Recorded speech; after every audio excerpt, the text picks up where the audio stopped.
Hello, I am Michelle Rasmussen, the Vice President of the Schiller Institute in Denmark. Thank you very much, Dr. Izzeldin Abuelaish, for granting us this interview. You were here in Copenhagen on the occasion of the premiere of a film, a documentary, based on your book, I Shall Not Hate, A Gaza Doctor's Journey. You are a Palestinian gynecologist and infertility expert from Gaza, now living in Canada. And you chose that field because you want to bring life into the world. You have experienced deep tragedy in the Israel-Hamas war of 2009 and now also in 2024.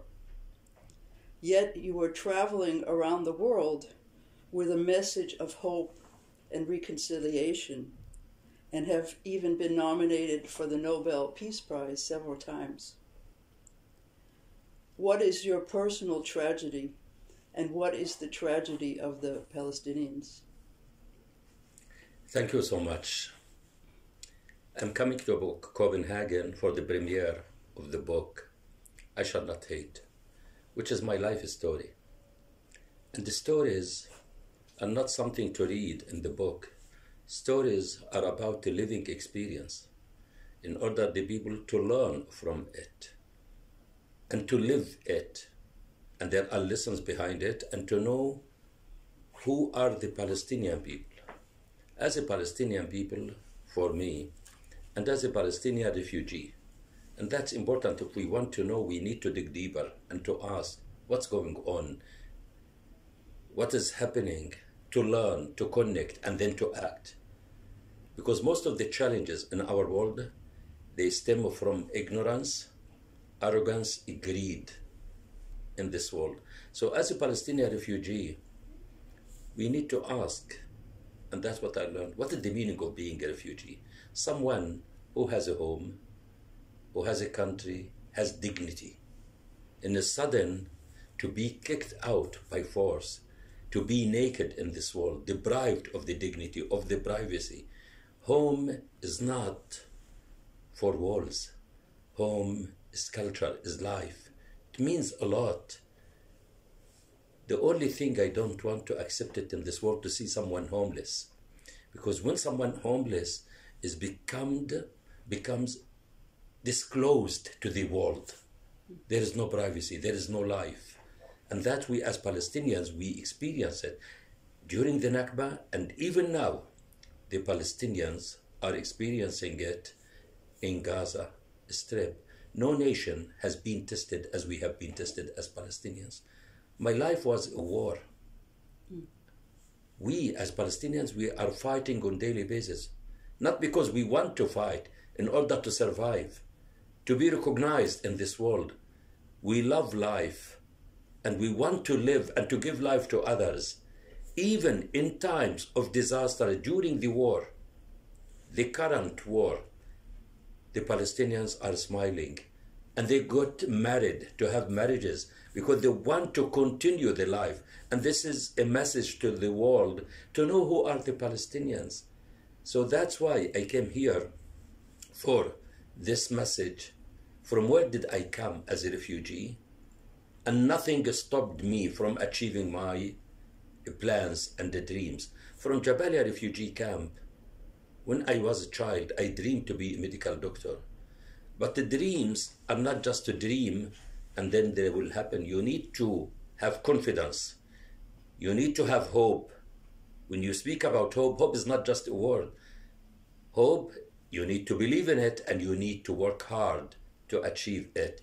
Nothing is going to change spontaneous. You need to take action to make the change. So I dreamed as a medical doctor to be a medical doctor, and I worked very hard for it. And life taught me nothing is impossible in life. Nothing. I don't believe in impossible thing. The word impossible is not in my dictionary. The only impossible thing in life I believe in is to return my daughters back to life. But they are living with me. They are moving with me everywhere. as I said, from Jabalia camp to Cairo University to get my MD, to specialize in obstetrics and gynecology from the University of London, to come back to work in Saudi Arabia, in many countries, to be the first Palestinian doctor to practice medicine in an Israeli hospital. And that's important, the message. When I worked in Israel, I worked because I believed in the mission I have. Medicine and health are a human equalizer, stabilizer, socializer, harmonizer, and sustainizer. When I deliver the baby, no one can discriminate or differentiate between the cry of the newborn baby, Palestinian, Israeli, Muslim, Jewish, Christian. The only cry in life, which means life, is the cry of the baby. It's a cry of hope. And we are happy when we hear the baby crying. It means the baby is alive and doing well. And they are born free and equal. Why we don't take this message to equalize between people outside the borders of the hospitals? Even the woman in labor, no one knows who is in labor from the labor pains, if she is Palestinian, if she is Israeli, if she is Danish, American, Canadian. And that's what I learned, and that's what I continued. So I specialized in infertility, IVF, and then another subspecialty in fetal medicine and genetics. Always I want to achieve to make the things that match the needs of the people. With genetics, because I know because of consanguinity among the Palestinian people, so I wanted to do something that helps the community. And that's the medicine, that's the academic education. The academic education should have a human, social, healthy, peaceful impact on the community. It's not just we teach math and science, we teach people to be human and to behave as a human. And the last thing which I am proud of, because I wasn't born with a golden spoon. My parents are simple farmers. They were kicked out of their homeland, but they believed that their children are the hope. And they invested everything in their life for education. So you see, the Palestinian people are one of the most literate people in the Middle East, even in the world. And we are determined, because someone can take anything from you, but no one can take the education from us or prevent us from being educated. And the last thing, for a Palestinian refugee, how to go to Harvard. I was lucky to get a scholarship to go to Harvard. And the only thing which was consolating me when I graduated from Harvard, when I saw my colleagues, their families, at the commencement, all of them, they are there, but my family can't join me. But what consolated me is Palestine flag, which was raised among other flags. I said, I am here. I am Izzeldin Abuelaish. I am a Palestinian, proud of being a Palestinian among those who are coming there. And what I achieved, now I am at the University of Toronto, full professor at the university, teaching graduate students, doing a lot of research, writing, with a mission in life. And that's what we need the people to have. To ask themselves, why are we here? We need to have a sense of purpose. By the end of the day, we have to leave this world, but we want to leave a legacy behind. And that's my main goal, to impact and to do my part as a human, to think of others in a positive way, because I suffered and I will never accept the suffering of any human being. Humanity should prevail, and we should humanize, not to politicize. I don't have an agenda. The agenda that I have is a human one, not a political agenda for economic or any personal agenda. And in order also to send a message to my loved ones, to my daughters, that your holy souls and noble blood wasn't waste. It made a difference in others' lives, because in my life, as a Palestinian, as a faithful person, I am accountable only and just only to God and to my daughters who live with me. As you see, I see them. They ask me all of the time, what did you do for us? I am determined to inject their holy souls and noble blood into a vein of hope and humanity in this world, which is corrupt humanely, morally, and ethically. What happened to your daughters? My daughters, it's happening now for the Palestinians in the Gaza Strip. The same in 2008-9, the caste-led operation. I don't accept it to call it as an operation, because operations, the surgical operation, the medical term, we use it to heal and to help the patients, not to kill or to destroy or to damage. Operations, ethically and morally in medicine, is to improve and to heal the wounds of the people, not to damage and to destroy. So 16th of January 2009, 4:45 p.m., an Israeli tank shelled my house and killed 3 of my daughters and 1 niece, and severely wounding others. I didn't believe it. They were innocent people. I taught them, my daughters, to be peace activists. I sent them to peace camps, to the States, everywhere. And the propaganda and the myth. Together with Israeli children. With Israeli, with Palestinians, with Jordanians. I believed in the role of young women and the importance of their efforts, activities. They were not human shields. They were innocent, studying. If I have 100 of my daughters, I am proud of them. They were focused on their education. The teachers were fighting to have them in their classes.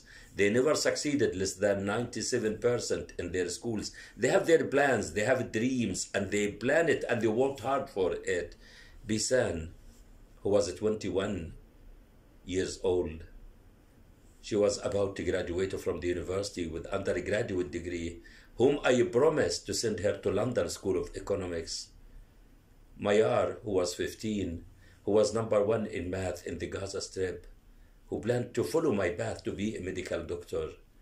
Aya, who was 14, who planned to be a journalist, to be the voice of the voiceless, to speak to others. My niece Noor, who was 17, who planned to be a teacher. I don't want anyone on earth to see. What did I see? I wanted to see Bisan because I was there with them seconds after I left my daughter's room. The first bomb came. Where is Bisan? Where is Mayar? Where is Aya? Where is Noor? They were drowning in their blood. As the scenes you are seeing now, disfigured, their brains spreading everywhere. Mayar was decapitated. I can't recognize them. So, what can I do at that moment? When you see the loved ones, they are killed in front of you. They are the life, they are the hope. I am a family person, I deliver them. I deliver them with my hands. I gave the names. I wanted always to give them the best names, to be proud of them. So I lost, at that moment, I lost faith in humanity. That's what is happening now. In Gaza Strip, the Palestinians, on daily basis, they are killed, starved, deprived of everything, and the world is watching. It's shame. When, as a medical doctor, when I see a bleeding woman, I rush to stop the bleeding, not to be watching what is happening. The world is ashamed of what is happening. If they can't stop the bloodshed, what can they do? Waiting for what? Waiting for what? To have more? Do we bleed as Palestinians? Our blood is different from others. We all bleed the same color. We all love life, and it's time for the world, for one time, to stand for humanity and to zoom in and to take a positive action, to inspire the world that there is hope. We are changing. We don't discriminate based on color, ethnicity, religion, or background, or the color of the eyes, or the color of the skin. That's the test for the international community. Gaza Strip is their test. What are they doing? They are watching it. And silence in terms of injustice is injustice. So this is unjust. So at that moment, I directed my face only and just only to God as a faithful person. To God to give me the strength, the wisdom to manage the tragedy. And I am blessed to be a medical doctor, to manage emergency situation. So those who were killed, I can't do anything for them. So I focused on managing those who were wounded. And the first message which came to give me support was from my son, Muhammad, who was 12 years old. While he saw me screaming, crying, in pain, he said to me, "Why are you crying? Why are you screaming? You must be happy." I said, "What is he talking about? He wants me to be happy. Maybe he doesn't know." He said, "How do you want me to be happy? Bisan, Mayar, Aya, and Noor are killed." He said, "I know they are killed, but I know that they are happy there. They are with their mom. She asked for them because their mother passed away exactly 4 months before they were killed." So I said, if this is the Palestinian child who is 12 years old, believes in that, he can teach these political leaders who are watching what is happening. I said, I don't need to worry about him. And I have to continue my life. Because life, as Einstein said, is like riding a bicycle. To keep balanced, we must keep moving. I kept moving faster, stronger, more determined, not to give up at all and not to forget my lovely daughters and the oath I gave it to them. I will never rest. I will never relax. I will never give up, and that's why I am here. Till I meet them one day. To meet them one day with the big gift that their holy souls and noble blood wasn't waste. It made a difference in others' lives. But it's not with the bullet or with the missile. It's with the wisdom, with the courageous, kind words and the good deeds. These are the means, because you as a journalist, and what are you doing? Words are stronger than bullets. The bullet kills once, but words are more influential. And that's what I am doing in my life. That's why I am here. And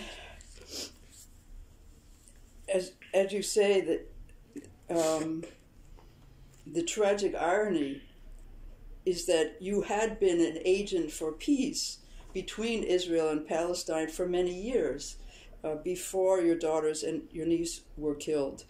As a young man, you worked on an Israeli farm, and you found out that the family was as loving as your own family. And your daughters participated in the peace camps with Israeli children. You were the Palestinian doctor in the Israeli hospital, and you were involved in bringing Israelis to your home in Gaza every weekend, once a month, to break down the prejudices that we have for each other. And you even wrote, you hoped that the death of your daughters would be the last, would be, and you chose the path. You said, now I have to choose. Do I choose the path of darkness or do I choose the path of light? The darkness is poisonous hate and revenge, or the light of taking care of my children, the other 5 children, and the future. And you hoped that out of this terrible tragedy, that there would come a bridge to divide, that there would be a way of bridging the divide to find the light of truth that could enable Palestinians and Israelis to live together.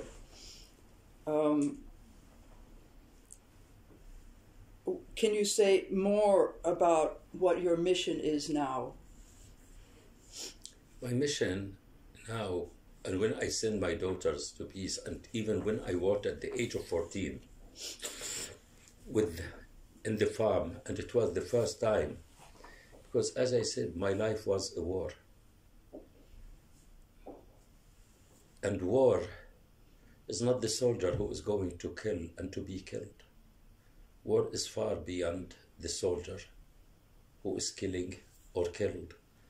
War is about the human beings, about women and the children. Women and the children, they pay the major price of any war. War is not what do we see on the screen. And you see what is happening in Gaza, it's not that the war. The invisible cost is far beyond what do we see. The wounds in the hearts, in the minds, in the spirits, which will be transgenerational, continuing, it's permanent. And always I'm thinking, what can we do with the consequence of war that the children will carry with them the whole of their life? You know, till now, for the last war, more than 32,000 Palestinians were killed. More than 74,000 are severely wounded. Gaza Strip, the most beautiful, and Palestine for me is the paradise. Gaza Strip was before the war. It was a hell, described by the international community. Before the war, every 5 children in Gaza Strip 4 are mentally ill. Now, Gaza Strip is a ghost. You can't recognize the neighborhoods, the streets. The people are not the people that I know. A few weeks ago, they sent me the photo of my nephew. He's 24. I was shocked to see him. This is 45. This is 45, 50. Gaza Strip now is homeless, helpless, lifeless, foodless, waterless, childless, parentless. The most populated area with the population and the most populated area with disabled people, with orphans, 17,000 orphans. Families were erased. What can we say? How can we send the message that we are in the 21st century, that we live in a human world, that we want a world to be consistent with the human values, and to prove that they live by these values? But this doesn't prevent me from to speak out, and that's what I urge the people, to speak out. What is happening in Gaza and the war there, it's not there. It crossed barriers. The war crosses barriers, and you see the impact worldwide. It's not Palestinian, Israeli, it's universal. And we need the universal action, the international community, to stand for once for their own values, that they believe in it. The justice, the equality, the freedom, the dignity, and the human rights. Who wrote the human rights conventions? They were written in Europe. Do they believe in it or not?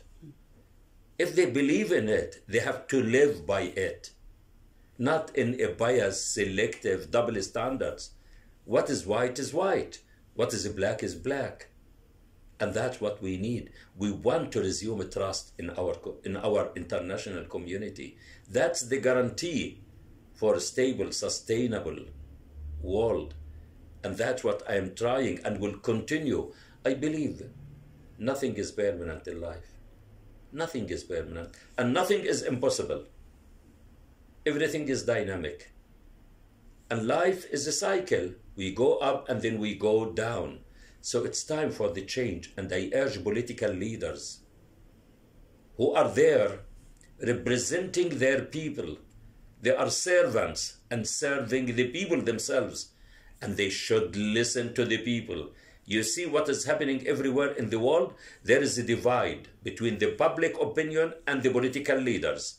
They are there politicizing for their own limited political interest or agenda.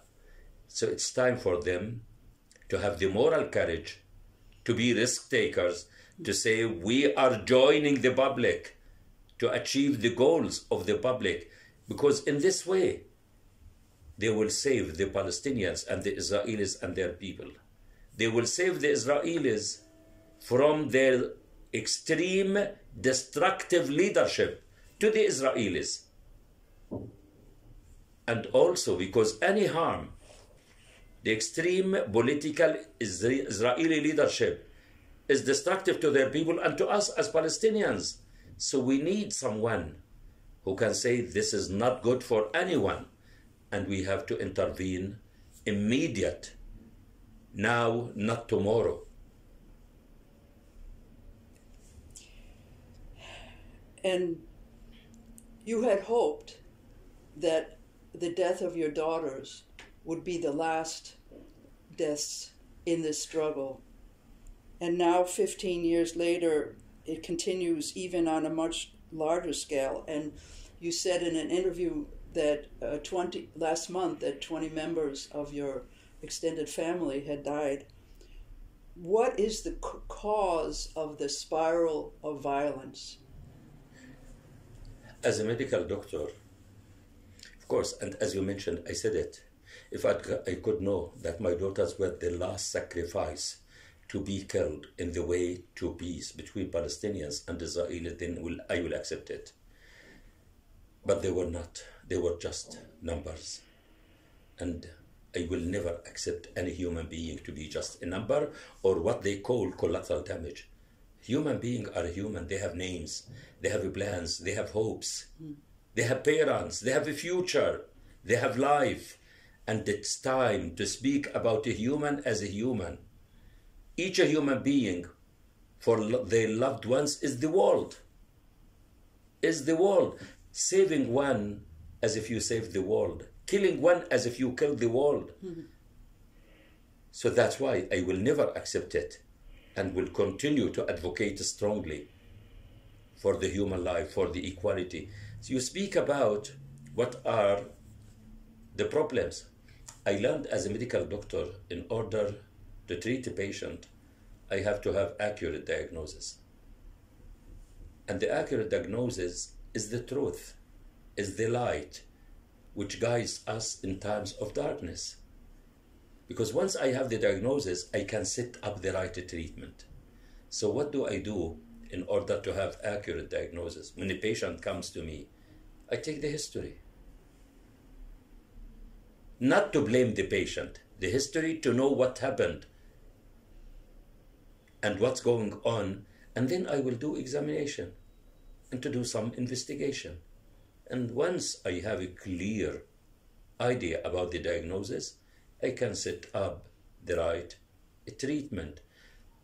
As I said, it's the truth, because Jesus said, seek the truth, and the truth sets you free. So we want to be free in this world. So what happened? We, as Palestinian people, we are a Palestinian nation. We are a Palestinian people. Not to deal in a fragmented way. When a patient comes to me suffering of his hand, I look at the hand, but this hand is attached to the human body. The failed doctor who is treating disease. We don't treat diseases. We treat human beings, the whole human being. So I don't focus on the head. This hand is attached. Maybe the symptom is here, but the pain or the disease in the body itself. So we need to deal in a collective, comprehensive, holistic approach. There is a Palestinian nation and the Israeli people there. One is occupier, one is occupied. One is oppressor, the other is oppressed. One has the power, the nuclear power, and the Palestinians, they don't have that nuclear power, where the Minister of Culture, he tried, and he said it, even Gottlieb, she said, knocking the Palestinians with the nuclear weapon. And the Minister of Defense, Yoav Gallant, when he said, Palestinians are human animals. These are incitements. I encourage the people, if they don't have a good word, don't say the bad one. Words, they hurt. They hurt more than anything else.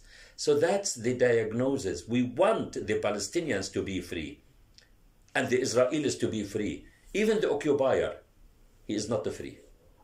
Yeah, but you spoke about this, the need to break the cycle of violence in terms of revenge and revenge, and that there's action no and reaction is not going to and help. that there's no military solution. I said it clearly, and that's what my daughter Bisan, God bless her soul, at the age of 14, she said, to meet violence with violence doesn't solve any problem.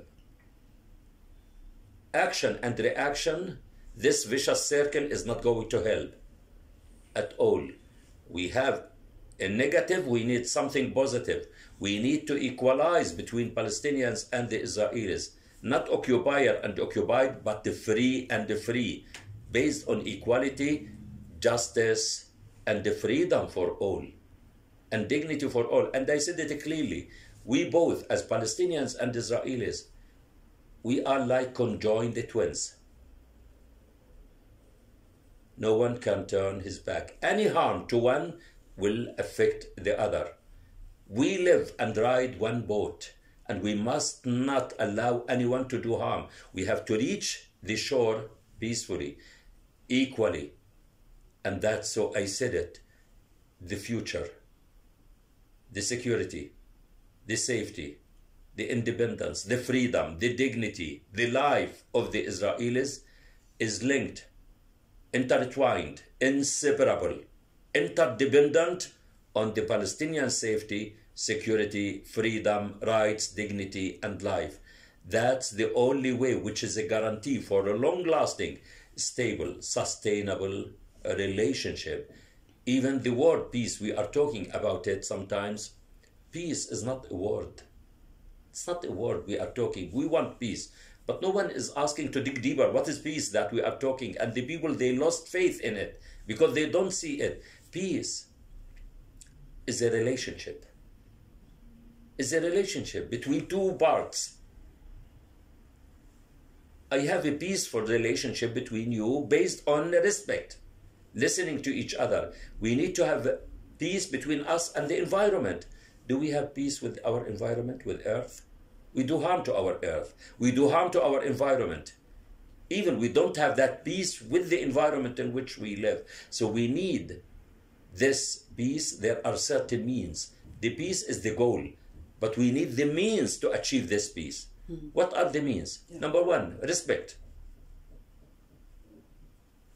equality, justice for all, dignity for all, life for all.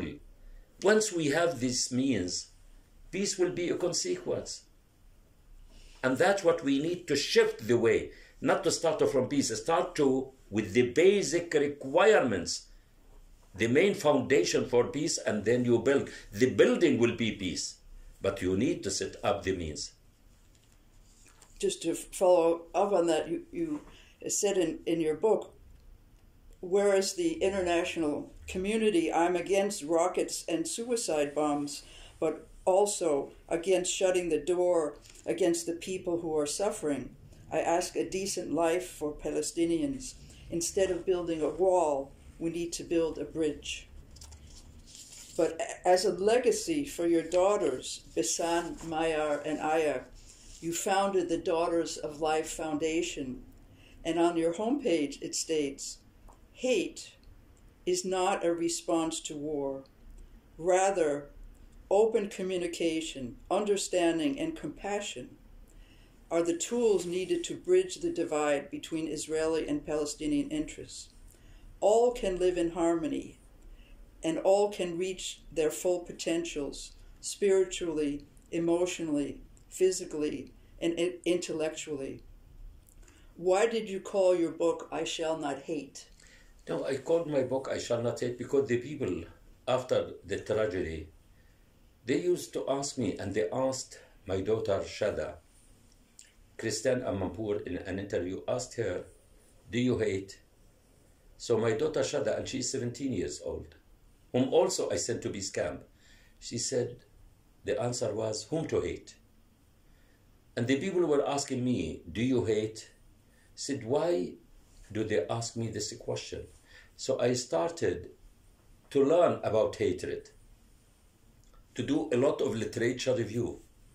And I came to the conclusion, based on the definition of hatred by the textbooks, they consider it an emotion or feeling, or a behavior, and the reaction to anything, someone who is exposed to harm, to hate the perpetrator. So I said, as a medical doctor, hatred is not the feeling. Hatred is not emotion or a behavior. Hatred is far behind that. And that's what I publish. I do a lot of research about it. Hatred is a self or community contagious, destructive disease, and it's the result of exposure. So I use my medical education, the public health approach, the epidemiological approach, to implement it on hatred. So why the people, they want me to be afflicted or sick with this disease called hatred? Hatred is a poison. Is a poison which is toxic to the human body. It's a fire which burns the human body. It's a cancer inside. If we are sitting here and someone who did you real harm, existential threat, passes by, how do you feel? Immediate, you become blind. You can't function, you don't see. So I said, hatred disturbs the balance of the human body. You are not functioning well, you are heavy, you can't move. Your mind is always occupied in that. So instead of that, life is still in front of you. So I am a victim of the tragedy and the killing of my daughters, but I will never accept to be a victim of this disease called hatred. So I say to people, don't accept to be a victim more than once. Instead of being as a victim, being a victim is a stigma. Bring all of your energy to transform the tragedy or the challenge you are facing to an opportunity. And to move from being a victim to a survival, to a leader in this world. That's the message you send to the perpetrator. The antidote of revenge and hatred is success and leading and moving forward. And that's what I am determined. And because my daughters, I believe also, my faith taught me, even this tragedy was for good. I asked myself why my daughters were selected, why I was saved. Because if I stayed a few seconds with them, I will be gone. There is a mission, God knows, and we don't know. And that's what the second day, once it was broadcasted live, the Israeli Prime Minister announced unilateral ceasefire. It saved others' lives. And this helped me. This satisfied me. It symbolized the war. And that's the other positive thing of that is the establishment of Daughters for Life Foundation, because life is what we make it. Always has been, always will be. It's in our hands. You can shape your life the way you want. Don't let others shape it to you. Be yourself. Don't underestimate yourself. Without blaming or shaming, take responsibility and keep moving forward. So Daughters for Life I established because in my life as a Palestinian, I am in debt to my mother, my wife, and my daughters. The Palestinian mother is the hero, is the one behind the survival story of the Palestinian nation. Women are the ones who give life. Women are the ones who nurture life. Women are the ones who sacrifice everything for their children. Imagine this world without the women. And women are the ones who wage and spread love, compassion, and life. They can breastfeed the children, the compassion, the love, the determination, the kindness. That's why I believe in women. Give me 5 women in the history of the world who were behind war. You can't find 5, but how many men you can find? And we, in this world, women are men, and men, they were created to complement each other, to support each other. Women are the beauty of the world. So that's why I established Daughters for Life for education of girls and young women from the Middle East and North Africa, without any discrimination. If politics discriminate based on race, ethnicity, color, or religion, Daughters for Life includes all, inclusive to all, without any discrimination based ethnicity, religion, or Palestinians, Israelis, Jordanians, Syrians, Lebanese, from North Africa, Muslim, Jewish, Christians, without any discrimination. If politics divides, Daughters for Life brings together. And that's the message we want in this world, because achieving stable, sustainable world is the function and the duty of women, women's education, and to give women the opportunity and the role to practice the role they deserve. And I am sure if they didn't succeed, they will never make it worse as it is now. So it's time to try. The more we see women sitting on the table, this is the hopeful thing.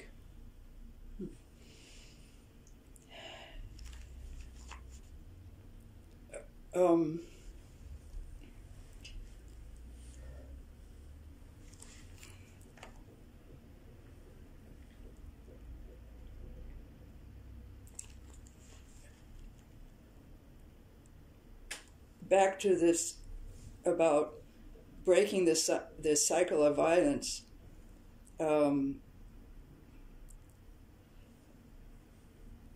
Your daughter Aya, she said, "When I grow up and I'm a mother, I want my children to live in a reality where the word rocket is just another name for a space shuttle." And your daughter Bisan said in a documentary about the peace camp, "We think as enemies, we live on opposite sides and never meet. But I feel that we are all the same. We are all human beings."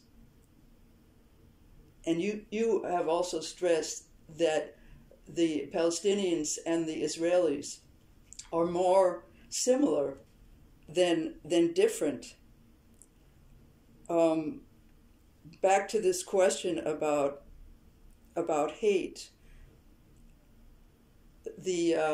A very extraordinary woman who was the vice president of the Schiller Institute for many years, who was in the American movement, civil rights movement, she said that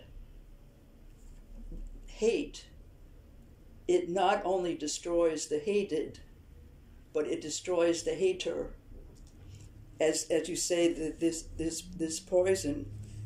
But you were asked when you moved to Canada, you spoke in front of a synagogue, and you were asked, okay, Dr. Abuelaish, but what do you teach your children about the Israelis? And then what happened?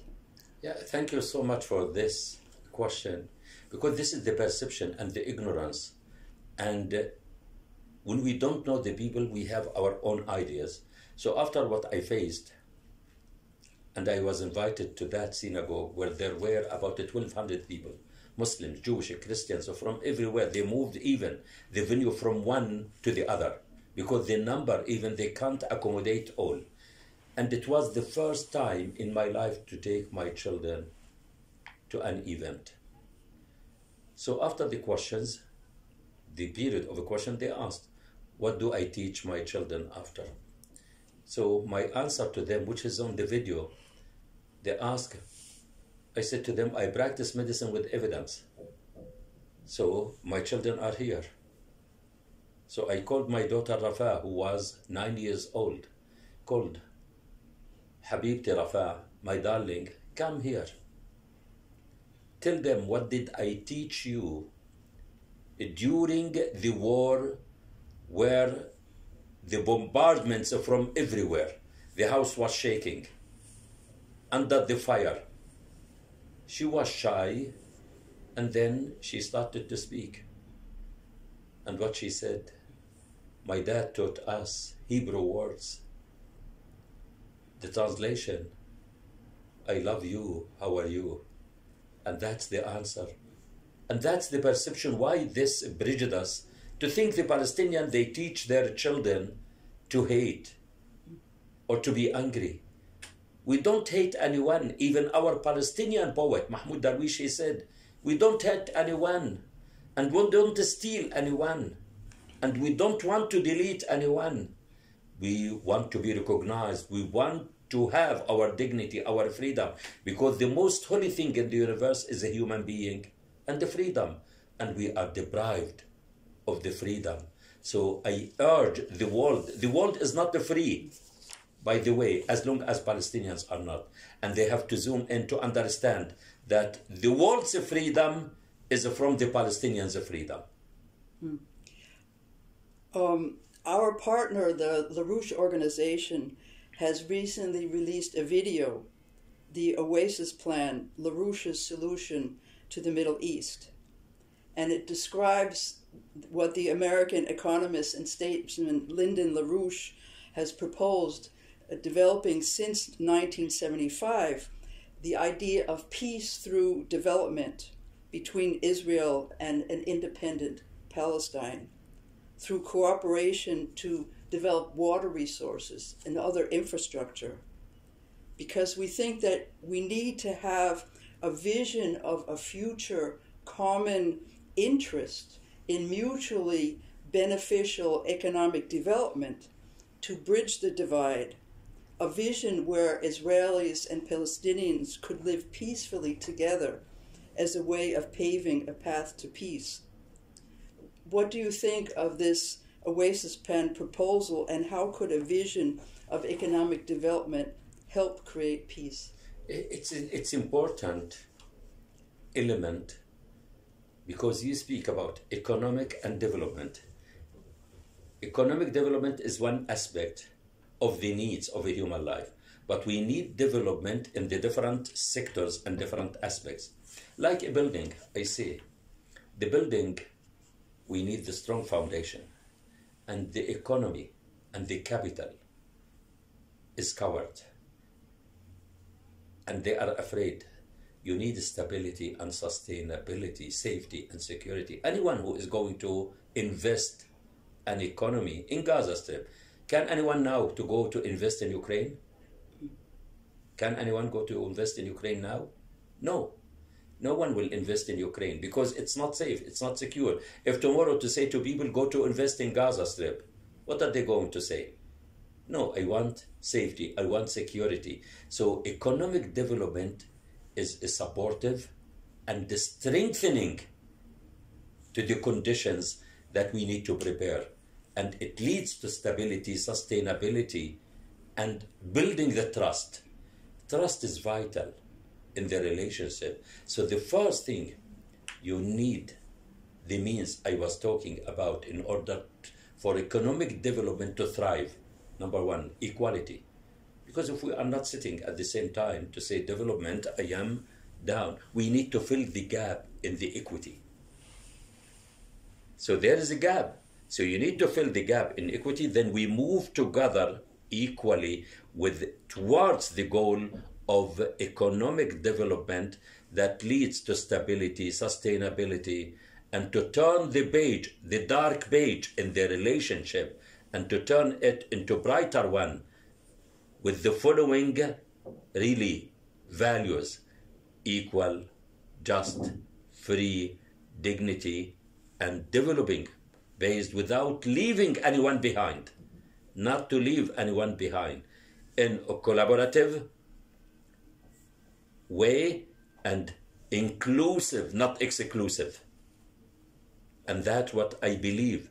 This can lead to a long-lasting, and the people will say, that's the shortest cut, which can help us to move forward and to turn the page of military means. As I said it many times, military means and wars will never put an end. It only leads to more bloodshed, more pain, more suffering, more hatred, more violence, and more extremist than any time before. Can we turn and to understand, even because we say never again, never again, never again. We have to learn. We make mistakes in life, but mistakes are to learn from them. A mistake is a mistake if we learn from it and not to repeat it.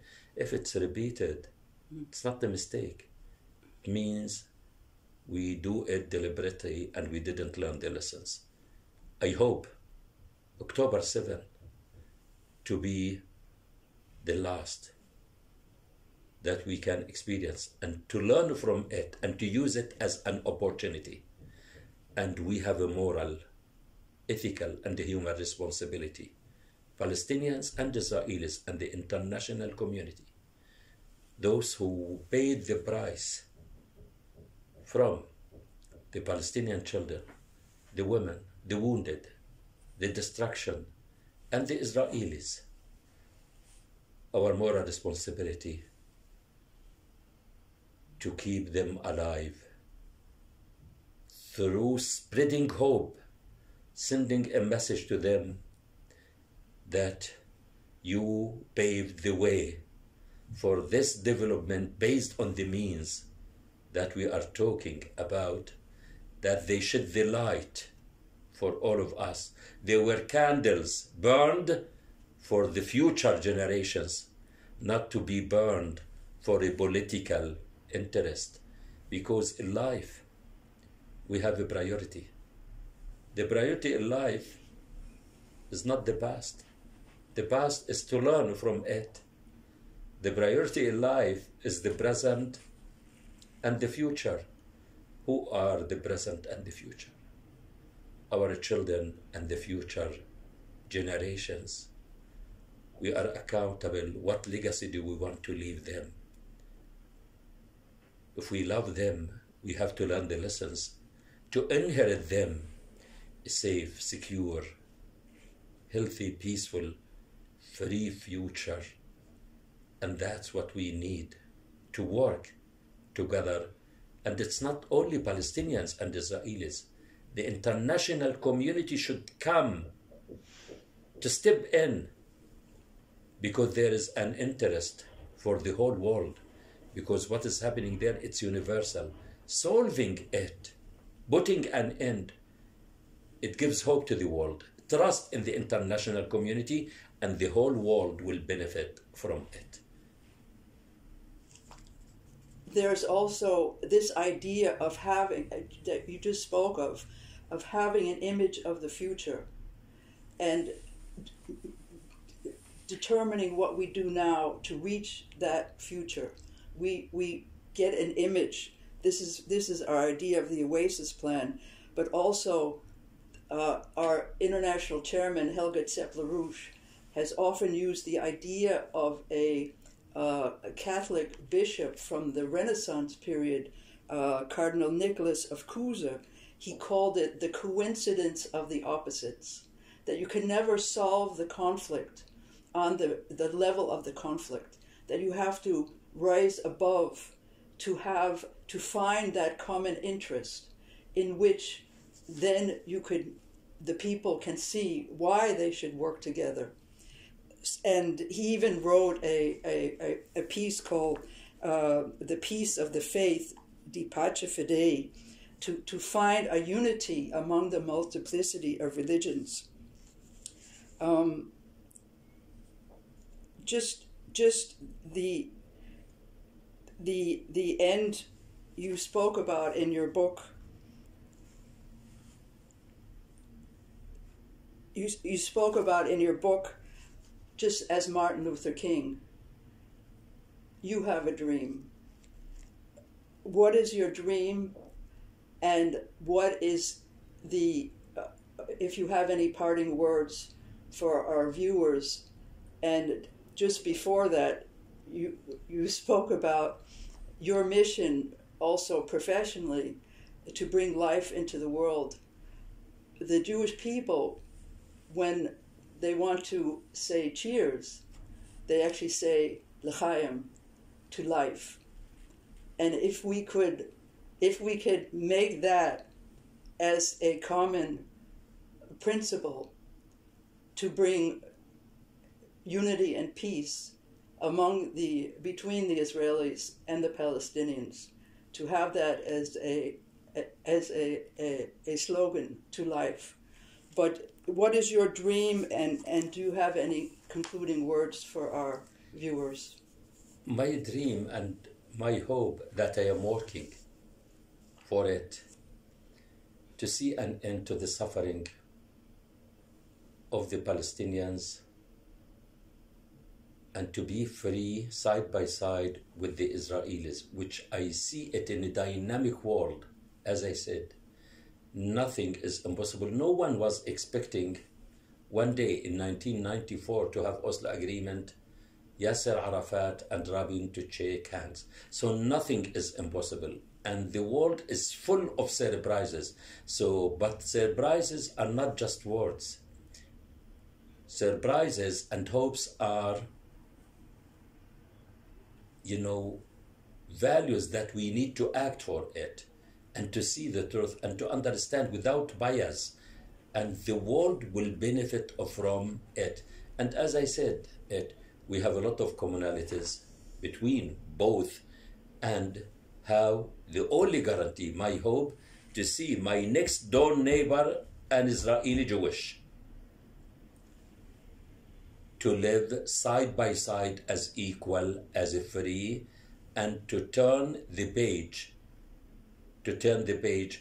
of anger, of ignorance, arrogance, occupation, oppression, dehumanization, and to come together jointly. Believe me, I see it. If we put our hands together, Palestinians and Israelis, you see it in Israel, the health system in Israel, it's built on the Palestinian Israelis.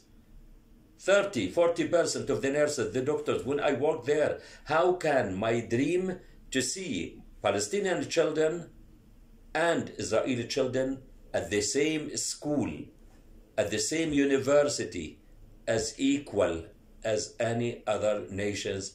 And believe me, both nations, they are waiting for this moment. They are resilient and they can turn the page.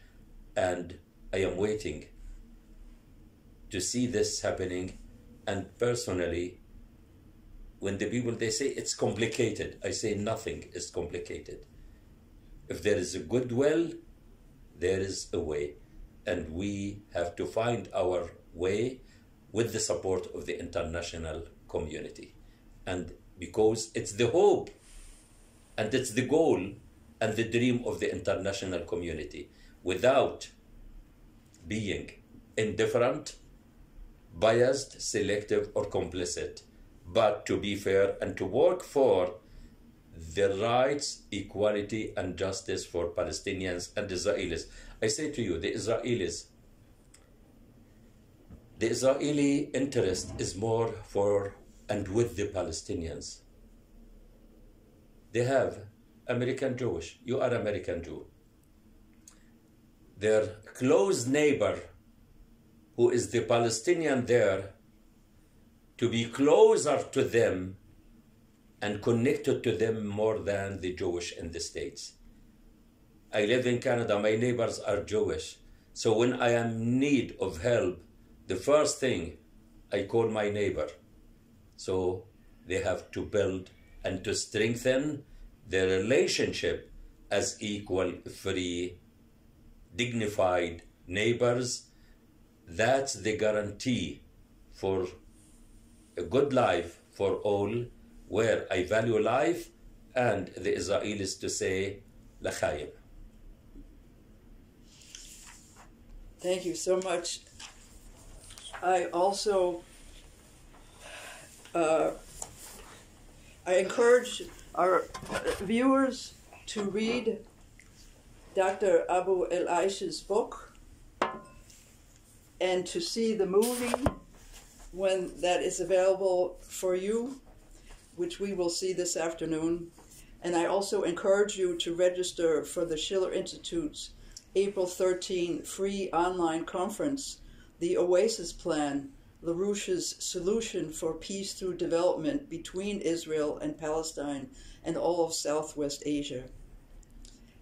Thank you so much. No, my pleasure. Thank you Dr. so much. Abuelaish, for speaking to us, and we wish you all the best to carry out your mission of peace and reconciliation, and we hope that many people will join you in this mission. We need your institute to join us. Yes. Thank you so much. Thank you.